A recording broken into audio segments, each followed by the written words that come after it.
अस्सलाम वालेकुम।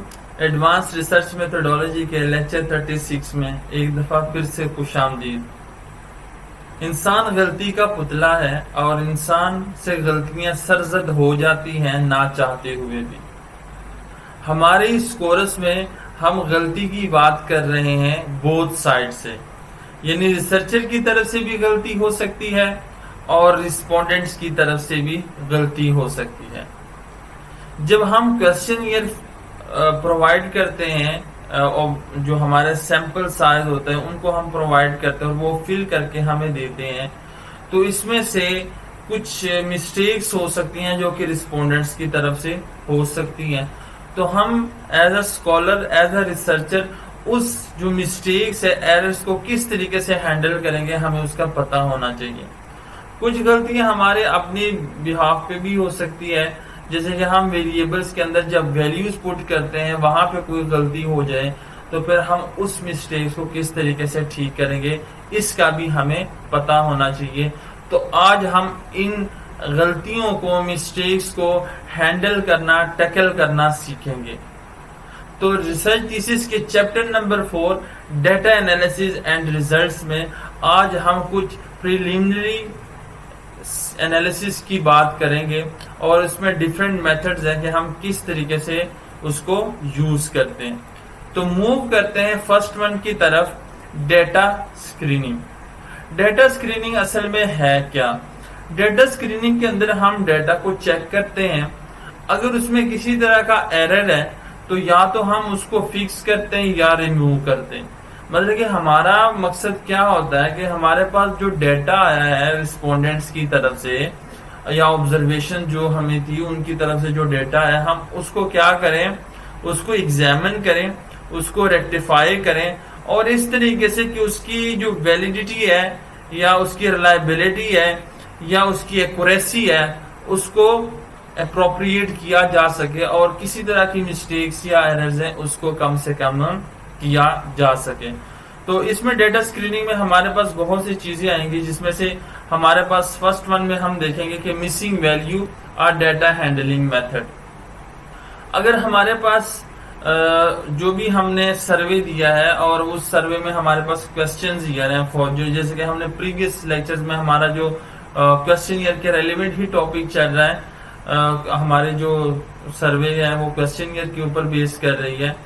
तो अगर उसमें किसी तरह से कोई मिसिंग वैल्यू है, रिस्पोंडेंट्स ने रिस्पॉन्स नहीं दिया, ठीक है, तो फिर हम उसको किस तरीके से हैंडल करेंगे।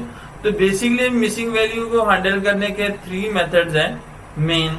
इसमें फर्स्ट के ऊपर है केस वाइज डिलीशन, ठीक है।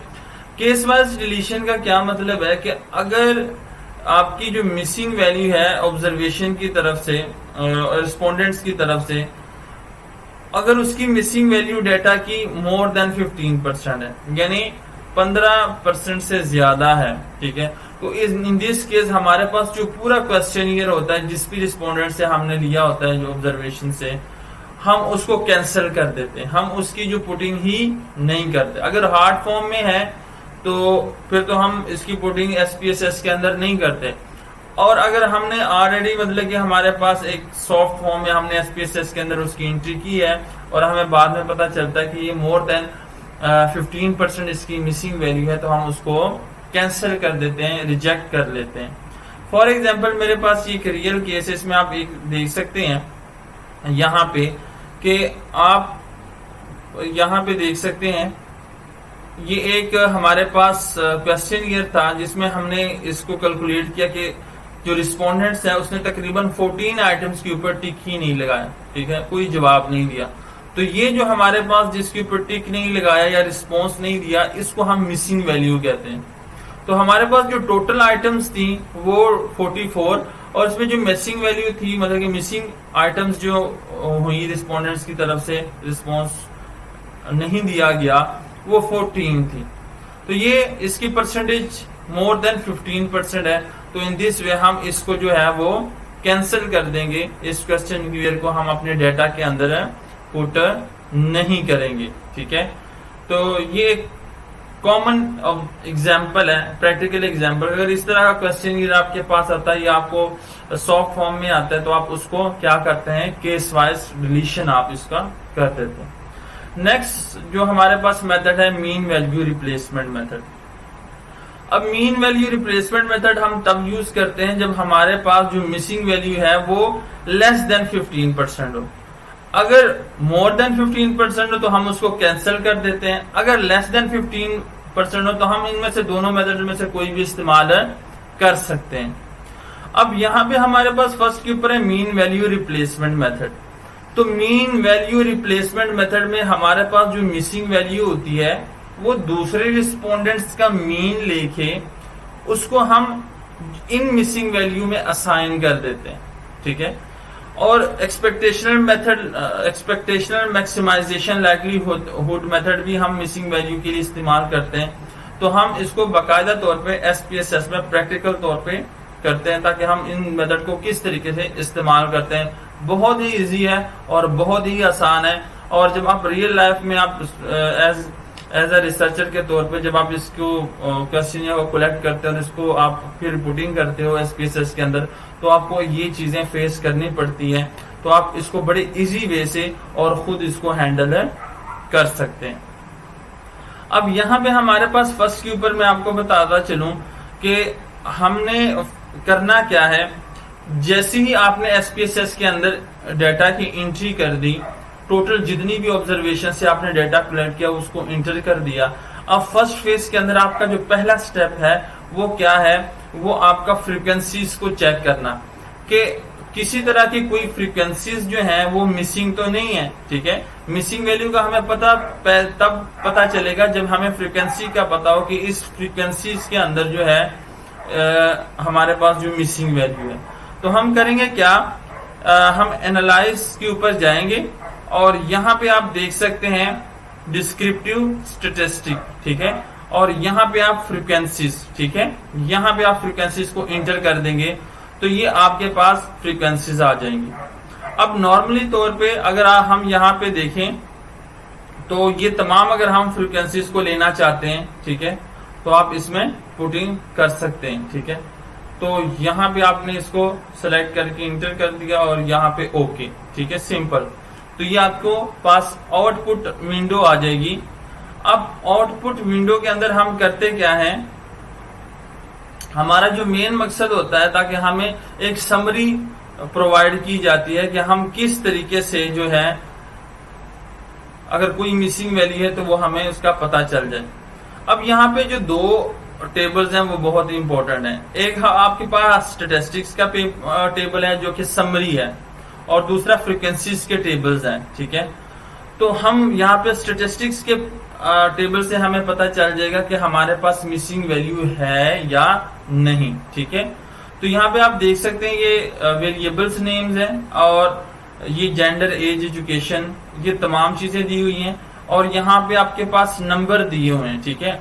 टोटल नंबर ऑफ रिस्पोंडेंट या ऑब्जर्वेशंस जो आपके पास है, ठीक है, वो कितने हैं, 337। अब यहाँ पे मिसिंग में अगर आप देखें तो यहाँ पे 0 लिखा हुआ है, तो इसका मतलब है मिसिंग वैल्यू इसमें नहीं है। तो यहाँ पे अगर आप मिसिंग में देखें तो यहाँ पे 0 ही आ रहा है, ठीक है। लेकिन अगर आप FK1 में देखें तो यहाँ पे जो आपके पास वैलिड है वो 332 है और मिसिंग 5 है। तो आपने इसको नोट कर लेना है कि FK1 के अंदर जो है वो 5 जो है वो मिसिंग है, ठीक है, वैल्यूज जो है वो मिसिंग है। इसी तरीके से आपने मूव करते जाना है और आपने चेक करते जाना है कि कहीं और तो मिसिंग नहीं है। इस तरह आपके पास FS4 के अंदर हमारे पास यहाँ पे 3 जो है वो मिसिंग वैल्यूज है। फिर IS6 में अगर आप देखें तो यहाँ पे 2 जो है मिसिंग है।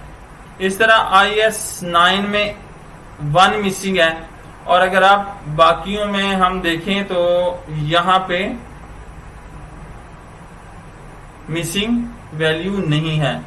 तो जो मिसिंग है आपने उसको नोट कर लेना है और अब हमने फिर इस मिसिंग वैल्यू को क्या करना है, हैंडल करना है, ठीक है। हम इसका हैंडल करना सीखेंगे किस तरीके से हम इसको हैंडल करते हैं। लेकिन इससे पहले एक और चीज जो कि आपको इसकी इंटरप्रिटेशन और अंडरस्टैंडिंग होनी चाहिए, वो है फ्रीक्वेंसी टेबल। फ्रीक्वेंसी टेबल असल में है क्या? फ्रीक्वेंसी टेबल में अगर आप यहाँ पे देखें तो ये जेंडर का है। तो जेंडर में यहाँ पे आपको फर्स्ट के ऊपर ये मेल और फीमेल, ठीक है, फ्रीक्वेंसीज आपको दी हैं कि मेल की जो है वो 205 है और फीमेल 132 है, ठीक है। ये तो टोटल कितने हुए? 337। ये इसकी परसेंटेज है और ये टोटल परसेंटेज है। वैलिड परसेंटेज कितनी है? 60.8 और 39.2 जो है वो फीमेल की है। टोटल आपके पास जो है वो 100% है, ठीक है। इसके बाद हमारे पास एक्यूमुलेटेड परसेंटेज किसको कहते हैं? जब हम करते क्या है, फर्स्ट को प्लस कर देते हैं सेकंड के साथ, मतलब कि जो फर्स्ट को सेकंड के साथ करेंगे, मेल को करेंगे फीमेल में, तो ये हमारे पास 100% एक्यूमुलेटेड आ गया। अब हम मूव करते हैं एक और एग्जांपल की तरफ, जिसमें हमारे पास फॉर एग्जांपल हम इसकी बात करते हैं, FS3 की बात करते हैं।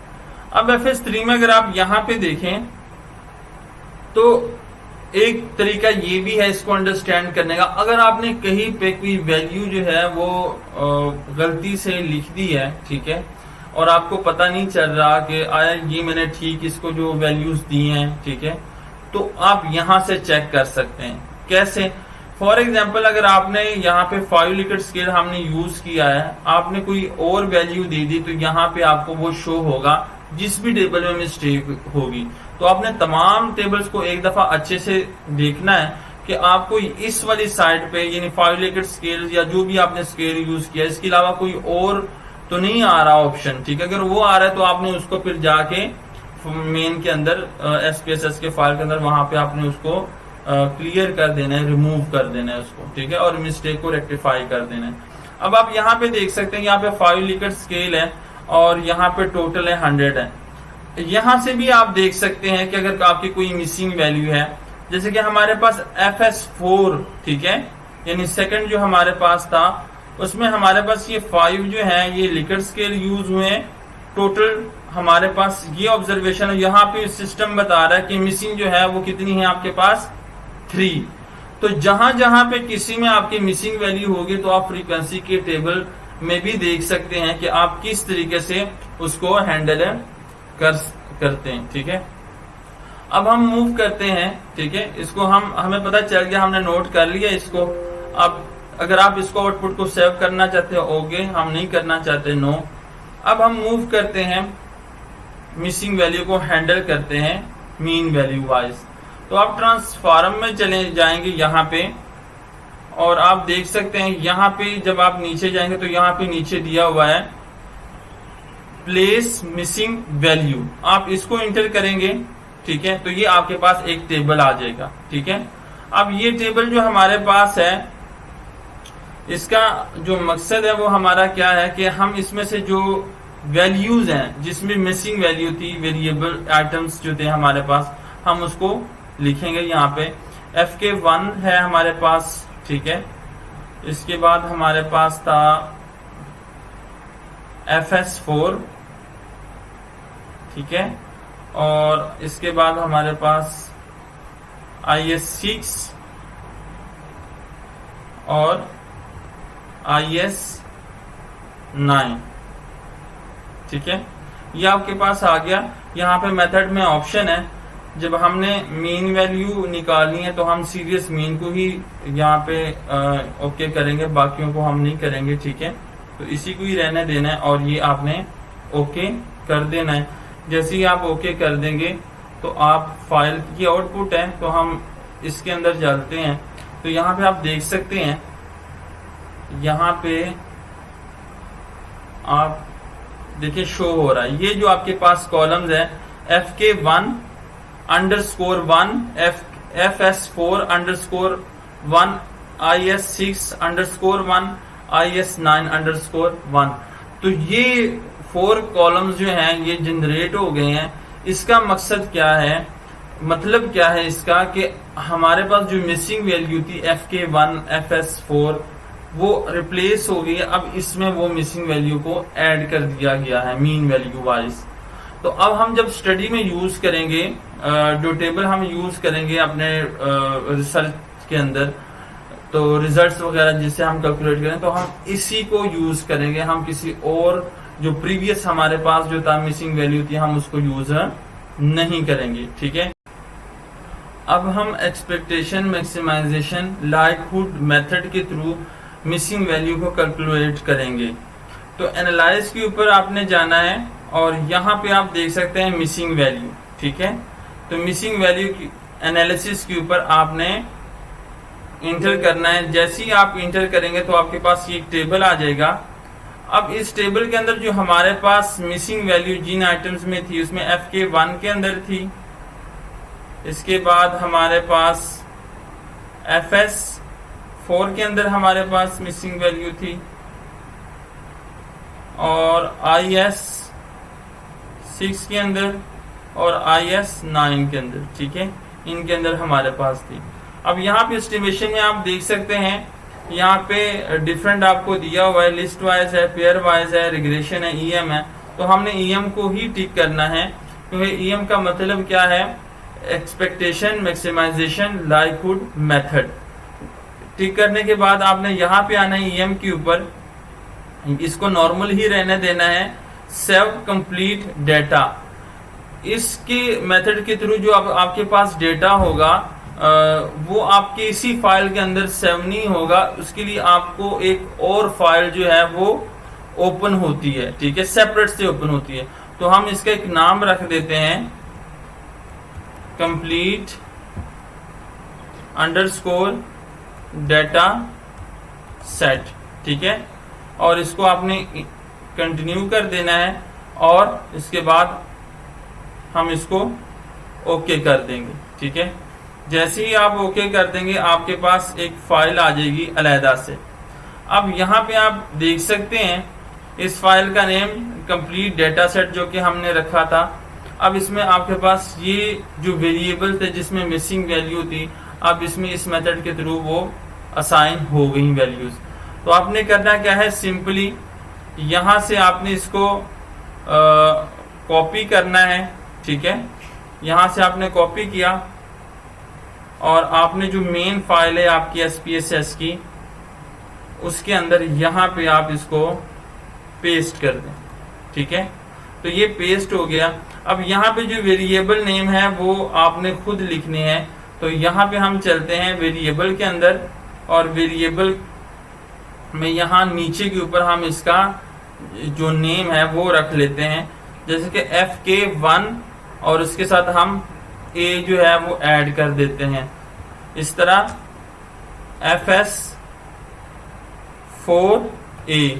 ठीक है, इसी तरीके से आपके पास IS हमारे पास 6A, और यहाँ पे IS9A। तो ये हमारे पास फाइल का नेम आ गया।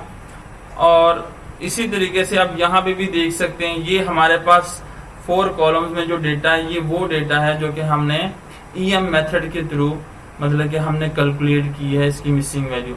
अब जब हम डेटा के अंदर यूज करेंगे तो हमने प्रीवियस FK1 का डेटा नहीं लेना, बल्कि इनका डेटा लेना है।